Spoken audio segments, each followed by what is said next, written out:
Bonjour, le temps d'un café, j'ai le plaisir de discuter aujourd'hui avec vous du bilan de l'année 2017 à Paris, en ce qui concerne l'activité hôtelière. On sait très bien que suite au mois de novembre 2015 et aux attaques du Bataclan, Paris a beaucoup souffert au niveau de son activité touristique, notamment les clientèles long courrier d'Asie et d'Amérique du Nord avaient plutôt boudé la destination parisienne.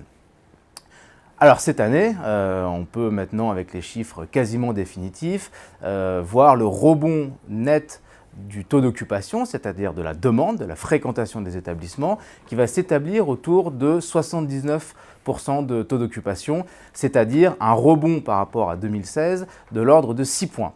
Alors on peut se satisfaire de ce retour de la clientèle, de la demande, qui est extrêmement important pour l'activité parisienne, mais c'est toujours intéressant de remettre les choses en perspective, et notamment en termes de valeur absolue, et de voir ensemble où est-ce qu'on était en 2014, 2015, 2016 et puis 2017. Est-ce qu'on a retrouvé les niveaux de fréquentation de la destination parisienne par rapport à 2014, et que s'est-il passé en termes de prix moyen?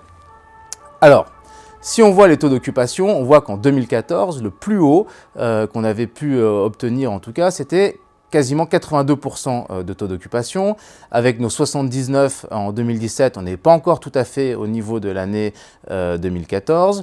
Et en ce qui concerne les prix moyens, on voit bien que le net rebond qu'on a connu par rapport à 2016 sur la fréquentation des établissements est notamment dû effectivement à une politique tarifaire plus agressive, puisqu'on voit qu'on a encore à peu près une dizaine d'euros pour retrouver le plus haut niveau de l'année 2015.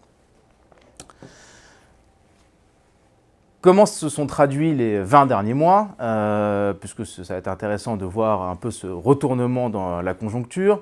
On voit clairement qu'on a une baisse constante des tarifs après novembre 2015, c'est effectivement la variation du taux d'occupation qui se contracte.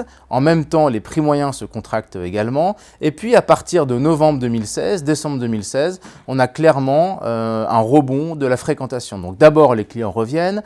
Les prix moyens restent encore orientés à la baisse et on voit que sur novembre-décembre, après 20 mois de baisse consécutive du prix moyen à Paris, on voit effectivement une reprise à la fois du taux d'occupation et du prix moyen, ce qui nous emmène à penser que dans les prochains mois, en tout cas sur les prochains mois à venir, on va avoir plutôt une bonne activité sur la destination parisienne. Surtout que le calendrier des événements sur décembre va être plutôt assez positif. On a eu le Salon des maires, on a eu Batimat, on a encore tout un tas d'événements qui vont venir soutenir cette fin d'année parisienne. Et on peut que se féliciter du retour de Paris dans la galaxie des étoiles des destinations mondiales. À bientôt, le temps d'un café.